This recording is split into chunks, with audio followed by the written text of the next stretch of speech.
Sejam todos muito bem-vindos a mais um ILMM Cast. E hoje estamos aqui com uma convidada super especial, Isabelle Spinelli, que é psicóloga, mestre em gestão de pessoas. E hoje vamos trazer um tema que é muito importante, super relevante, que é o mês de Setembro Amarelo, mês contra prevenções, principalmente da nossa saúde mental. Isabelle, seja bem-vinda. É um prazer tê-la aqui conosco. E eu separei algumas perguntas que adicionamos nas nossas redes para a gente debater um pouco, trazer sua visão sobre o tema e o que as pessoas conseguem melhorar realmente na sua vida, principalmente pessoal, que é isso que a gente quer aqui hoje. Maravilha, Eduarda. Primeiramente, muito obrigada pelo convite, pela confiança. É um prazer imenso estar aqui com vocês. E vamos lá responder essas perguntas. Então, vamos para a pergunta número 1. Uma preocupação crescente é o equilíbrio entre a vida pessoal e profissional. Como esse equilíbrio pode afetar a saúde mental e o desempenho no trabalho, Isabelle? Maravilha, Eduarda. Eu gosto de partir do princípio que nós somos seres sistêmicos. Vivemos em sistemas, sistema social, no sistema educacional, no sistema profissional, e que existem também dentro de nós vários sistemas. Sistema nervoso, sistema cardiológico, sistema imunológico, e todos esses sistemas estão interligados. Nós sabemos que quando um desses sistemas, entra em colapso, ele pode comprometer todos os outros. Fazendo um link, com a nossa saúde mental, com a nossa saúde emocional. Quando nós não estamos bem em uma determinada área de nossas vidas, isso pode comprometer todas as outras áreas. Por exemplo, se Eduardo não estiver bem profissionalmente, isso pode comprometer o teu emocional, o teu social, a tua estrutura familiar, entendeu? É uma série de fatores que estão interligados. As pessoas acham que plenitude é se sentir bem, se sentir realizado, feliz em uma determinada área da vida. Mas, na verdade, a plenitude é você conseguir equilibrar todas as áreas da tua vida. É você buscar esse equilíbrio, buscar essa realização em todas as áreas. E aí sim, você vai ter uma vida plena, satisfatória, de realizações e de equilíbrio. Perfeito, Isa. Você foi muito pontual quando fala na questão do equilíbrio. O equilíbrio em si, ele é a base de todos os outros fatores mesmo da nossa vida. Então, se o nosso equilíbrio ele não estiver bem forte, todos os outros pilares da nossa vida também ficam em comprometimento. Então, é importante manter um propósito para que a vida de cada pessoa tenha realmente um melhor funcionamento como um todo. Com certeza, Eduardo. O propósito é a base de tudo, O propósito é a base de tudo, é aquilo que nos move, é aquilo que nos conduz. São os nossos princípios, os nossos valores. Eu sempre falo que quando nós temos um propósito, quando nós temos um porquê bem definido, clareza de quem nós somos, de onde nós queremos chegar, do que nós estamos vivendo, o como, a trajetória se torna muito mais fácil. Sem dúvida, se torna muito mais leve. Então, quando se tem um porquê, o como se torna muito mais tranquilo. Melhor. Flui. É verdade. Olha aí, anotem essa dica que é bem fundamental. Vamos para a próxima pergunta. Sim.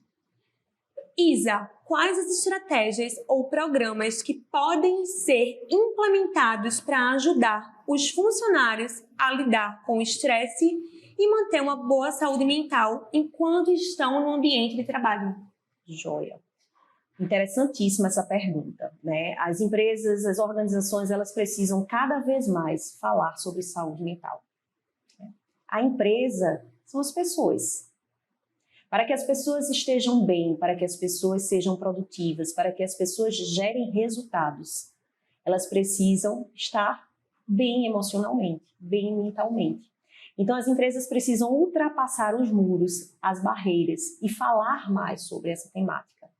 Existem várias ações que podem ser implantadas no dia a dia e que podem contribuir para a saúde mental dos colaboradores dentro das organizações. Informações através de panfletos, treinamentos. Este ano mesmo, Eu ministrei um treinamento em uma organização, janeiro é o mês da saúde mental, né? Setembro é o mês, né, da prevenção ao suicídio, onde se fala também sobre saúde mental, que é o início e a base de tudo. Então, as empresas precisam implantar essas ações, falar mais sobre isso, através de treinamentos, de palestras, de informativos, de reuniões. Quebrar esse tabu que fica naquela assim, poxa, não vou conversar, não vou tratar, não vou... O não vou acaba que... As pessoas ainda têm essa imagem, Eduarda, esse medo, na verdade. Poxa, será que eu falando sobre o suicídio, eu falando sobre saúde mental, isso vai contribuir para que a pessoa venha, né, a cometer um ato, ou para que a pessoa fique, né, mal, entre no processo de depressão? Dá muito mais assim, dá muito mais coragem, no sentido de abrir a porta para que aquela pessoa que pensa no ato chegar e, olha, Isa, tá acontecendo isso, refletir sobre a própria vida e trazer para si o que pode ser de melhor mesmo. Claro. Então, assim, a gente deve sim falar sobre saúde mental. Né? Fundamental, importante demais. Nós não vamos falar de qualquer forma, é falar da maneira correta. Nós precisamos sim, cada vez mais, falar sobre saúde mental, falar sobre prevenção, né? E por isso que estamos aqui hoje. Então, vamos para a próxima. Isso. Como os líderes podem desempenhar um papel fundamental na promoção da saúde mental em suas equipes? E quais são as qualidades essenciais de um líder que apoia a saúde mental? Maravilha. A gente sabe que a equipe é reflexo do líder, né? O líder, ele precisa inspirar pessoas. Em primeiro lugar, o líder precisa se autoavaliar. Né? Todo líder, todos nós, na verdade, que exercemos um papel de liderança, de gestão, precisamos, em primeiro lugar, nos autodesenvolver. O autodesenvolvimento é a base, é o princípio de tudo. Não adianta eu querer transformar, impactar a vida de outras pessoas, se eu não impacto e transformo a minha própria vida. Então, esse é o primeiro passo. O primeiro passo é do autodesenvolvimento, autogerenciamento. Autogerenciar o quê? Suas emoções. Ter autocontrole diante das situações. E aí sim, com a sua vida transformada, você vai conseguir alcançar os seus liderados. Através de uma comunicação assertiva, através de reuniões diárias, através de mensagens, de feedbacks, de treinamentos, né? Então, ações que a gente pode estar trazendo todos os dias, pequenas ações que irão fazer uma grande diferença na vida das pessoas. E às vezes até falta, né, Isa? Você vê, assim, grandes empresas que falta a questão realmente do treinamento, da conversa de forma geral, para você entender, poxa, como é que está meu funcionário? Porque a gente vê, se um funcionário ele tiver em desequilíbrio, o trabalho ele vai ser afetado. Porque a vida ela é um constante equilíbrio em todos os pilares. Se o pilar emocional ele não estiver bem, isso vai reverberar em outras áreas também, principalmente no ambiente de trabalho. Claro. Cargo de liderança, Eduarda, cargo de gestão, né, é um cargo de grande responsabilidade. Sem dúvidas. Porque você está ali lidando com vidas. Né? Imagina a tua responsabilidade diante daquelas vidas que você está gerenciando. E existe aquele ditado, né? Muitas empresas admitem pelo currículo e demitem pelo comportamento. Essa ainda é uma grande realidade de todas as organizações. Poxa, é muito bom tecnicamente, mas a nível comportamental deixa a desejar. E o que é esse nível comportamental? É a falta de inteligência emocional, é a imaturidade emocional. E isso repercute, reflete na equipe. Porque um líder que não tem autocontrole, um líder que não sabe gerenciar bem as suas emoções, como é que vai gerenciar o outro? Não consegue, na realidade. Não consegue, né? Então, muito pelo contrário, gera danos nessa relação. E quem está ali nesse papel tem que ter essa visão muito ampla, sabe? Assim, tem que ter um olhar muito mais aguçado, porque ele está gerenciando um número de pessoas. Isso. Então, assim, não é só uma pessoa, são várias vidas. Vidas que vão ser impactadas através do próprio comportamento dele. Com certeza. E muitas vezes o adoecimento mental surge daí. Sim. Dessa relação, né, inadequada, dessa relação onde não existe respeito, né? Então surgem a partir daí vários problemas, né, emocionais. E a gente vê até puxando o gancho o quanto as pessoas estão com índice de depressão altíssima, justamente pela questão de trabalho, ansiedade, que é no nível alto também. Então, assim, a gente vê essa crescente muito grande em relação ao trabalho e como esses líderes impactam na vida de um colaborador. Com certeza. Hoje em dia se fala muito sobre o burnout, né? Sim. Uma doença, na verdade, que sempre existiu. Que não tinha apenas um nome. Não tinha um nome. Hoje já tem, né? Então, burnout é a depressão associada ao trabalho. Tá? Então, é aquele desgaste físico e emocional relacionado ao trabalho. Tá? Então, surge justamente dessas relações, né, de atividades de sobrecarga. Então, são vários os fatores que podem levar uma pessoa ao adoecimento. E o cuidado também precisa ser visto com muito carinho, sabe, Isa? Porque, assim, a gente vê que as pessoas acabam não tendo este cuidado consigo mesmo e quando vê já tá ali, sofrendo pelo aquele ato que poderia muitas vezes ser procurado um especialista na área que pudesse conduzir melhor essa situação. Sim, e é por isso que nós precisamos falar cada vez mais sobre prevenção. Sim. Porque a partir do momento que eu transmito a informação, o outro vai conseguir identificar os sinais que o seu corpo está dando. Então, a partir do momento que essa pessoa absorve o conhecimento, ela vai saber identificar, poxa, eu não estou bem. Por que eu estou reagindo assim? Por que eu estou me sentindo assim? Entende? Então, a gente contribui e muito para a vida do outro, na vida do outro. É verdade. Sejamos a parcela do bem na vida de uma outra pessoa. Com certeza. Então, vamos para a próxima pergunta, que essa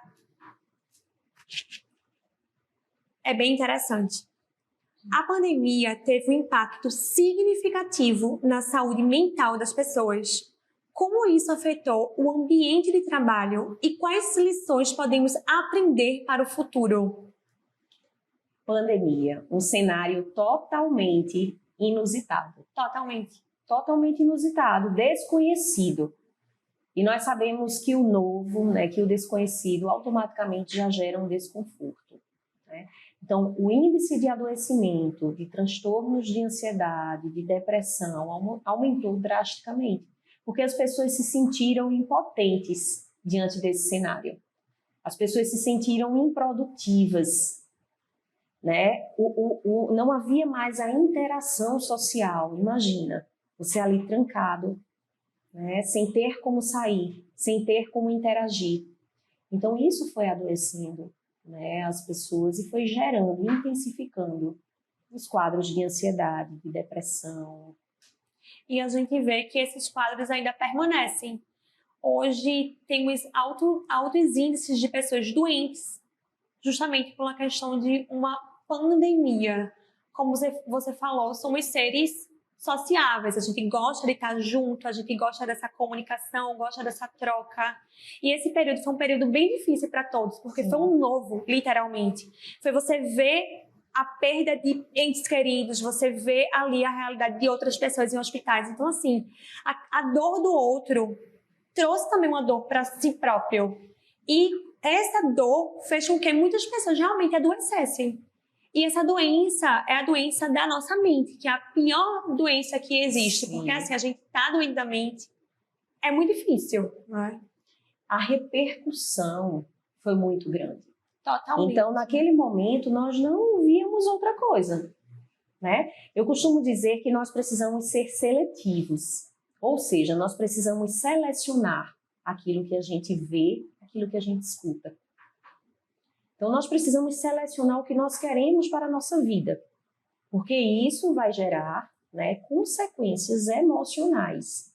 Só que naquele momento, se a gente ligasse a televisão, estava falando sobre o quê?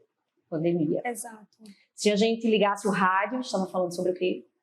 Pandemia. E não só aqui no Brasil, Então, como no mundo inteiro. Então, aquilo foi espalhado numa proporção muito grande. Então, assim, nós estávamos vivendo um cenário totalmente turbulento. E desconhecido para todos. Era um novo para todos. Né? Então, isso gerou medo, gerou desespero, gerou angústia, ansiedade. Né? E daí, a situação foi se agravando e muitas pessoas entraram realmente, né, num caminho da depressão e dos transtornos mentais. Perfeito, Isa. E você, como psicóloga, o que diria para quem está nos assistindo agora para conseguir ajudar aquela pessoa que está ali no processo de depressão, no processo de ansiedade e que quer sair? Quer sair, mas não consegue, até o momento, ver essa solução. Como especialista, me diz o que tu poderias trazer e acrescentar para a vida dessa pessoa que está nos assistindo agora. Apoie, acolha, escute, ofereça ajuda. Depressão não é balela, né? Depressão não é besteira, é coisa séria. Então todos nós podemos ser fonte na vida das pessoas. Fonte de amor, fonte de vida, fonte de esperança. Todos nós temos esse poder, né? Então escute, acolha, não julgue, não critique, porque nós não conseguimos entender a dor do outro, o que se passa dentro do outro. Só a pessoa sabe o que ela está vivendo. E as pessoas dão sinais, mas muitas vezes nós não estamos atentos a esses sinais. Ou muitas vezes nós negligenciamos esses sinais. No lugar de oferecer ajuda, nós negligenciamos. Então, eu acho que é isso, Eduarda, é realmente a gente acolher, escutar e oferecer, né, um apoio. É como eu até falei um pouquinho atrás, é ser a parcela do bem na vida do outro. Ao invés de você dar ali aquela palavra que não possa acolher, poxa, traz um elogio, sabe, assim, traz uma palavra de amor. É o que falta muito mais no mundo, sabe? Mais amor, um olhar com a visão mais afetiva mesmo. É não só ver o lado financeiro, sabe? Assim, é você estar no seu ambiente de trabalho, você não só ver o seu colaborador apenas como colaborador. Você precisa também estar dentro da visão do outro. Acolher mais, é estender a mão. Olha, estou aqui. Estou aqui para te ajudar. Estou aqui para te acolher. Então, o que falta no mundo é o que você colocou como palavra inicial, amor. Isso. E a gente, como ser humano, precisa ser esta parcela de amor no mundo. Claro. Nós precisamos ter mais empatia pelo outro. E a empatia, né, as pessoas dizem, você precisa ter empatia, você precisa se colocar no lugar do outro. Talvez nós nem sempre vamos conseguir nos colocar no lugar do outro. Porque ter essa percepção do que o outro está sentindo verdadeiramente não é fácil. Sim. Como eu falei inicialmente, só o outro sabe o que ele está sentindo. Mas ter empatia é perceber que o outro é diferente de você. Que o outro pensa diferente, tem valores diferentes, tem princípios diferentes, crenças diferentes. E que para você pode ser uma besteira, para mim não é. E tá tudo certo. Eu preciso aprender a respeitar isso. O respeito é fundamental, Isa. Isso sim é ter empatia. É você entender que o outro é diferente de você. E o que dói nele, talvez, né, não doa em você. E tá tudo certo. Tem nada errado nisso. Exatamente. Entendam, não tem nada errado nisto. Lembrando que não só no mês de setembro é o mês da prevenção contra o suicídio. Todos os meses, seja ele de janeiro a dezembro, é mês de cuidar da sua saúde, é mês de cuidar da sua prevenção como um todo. Então, Isa, deixa a tua mensagem para quem está nos ouvindo agora, uma mensagem bem positiva para trazer ainda mais esperança, ainda mais propósito para a vida dessa pessoa. Joia, Eduarda. Sim, Setembro Amarelo é o mês dedicado, né, à saúde mental, à prevenção ao suicídio, mas nós devemos falar sobre saúde mental todos os dias. E saúde mental é responsabilidade nossa, é uma responsabilidade de cada um de nós. Muitas vezes nós responsabilizamos os outros ou circunstâncias por tudo que está acontecendo na nossa vida. Mas nós temos duas opções: sentar na cadeira de vítima ou sentar na cadeira de aprendiz. E nós devemos sempre nos colocar na posição de aprendiz. Mesmo em meio aos desafios, existe uma grande lição. Costumo dizer que todo desafio vem carregado de uma grande lição. Nós só precisamos saber olhar para essas situações e aprender e extrair esse aprendizado, essa lição, porque é isso que vai nos proporcionar um crescimento, uma evolução enquanto ser humano. E se nesse momento tem alguém se sentindo triste, angustiado, né, depressivo, eu quero dizer para você que a vida é linda, que a vida é brilho, é luz, e que só depende de você redirecionar o teu foco, exercer a gratidão todos os dias. É muito fácil nós sermos gratos apenas em um momento de escassez, mas nós devemos ser gratos todos os dias por tudo aquilo que nós temos, por tudo aquilo que nós já conquistamos, pela nossa vida, pelo nosso respirar, pela nossa saúde, por termos passado por uma pandemia, vivíssimos, pelo nosso trabalho, por acordar, né? Então nós temos tantos motivos para agradecer. Mas se durante o dia surgir um probleminha, o que é que nós fazemos? Tendemos a focar nele, quando existem inúmeras possibilidades de crescimento. Então redirecione o seu foco, ressignifique, seja resiliente, aprenda a olhar com carinho, com amor para todas as situações que surgem na tua vida, porque essas situações vêm carregadas de um grande crescimento. Isa, que maravilha te escutar com todas essas mensagens de carinho, de acolhimento. Muito bom saber que tem pessoas assim no mundo. E te agradeço pela participação de mais um ILMM Cast.